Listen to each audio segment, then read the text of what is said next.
திருச்செந்தூர் கோயிலிலே வேளாடணும் சண்முகா,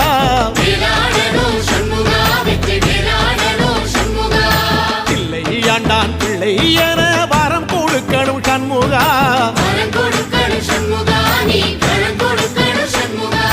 கண்ணுபடும்படி சண்முகா இந்த காலம் முழுவதும் சண்முகா, உன்ன நினைக்கிற சண்முகா நல்ல செல்வம் பொழிக்கணும் சண்முகா, சொன்ன வரங்களை அள்ளி கொடுக்கிற கொடை வள்ளலே சண்முகா, கோடி வணக்கம் சண்முகா, பல கோடி வணக்கம் சண்முகா.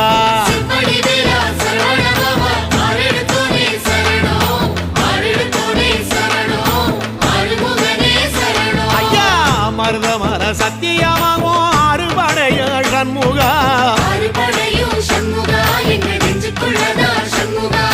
தங்கரதா ஏறி வந்து நீ எட்டி பாறையா சண்முகா.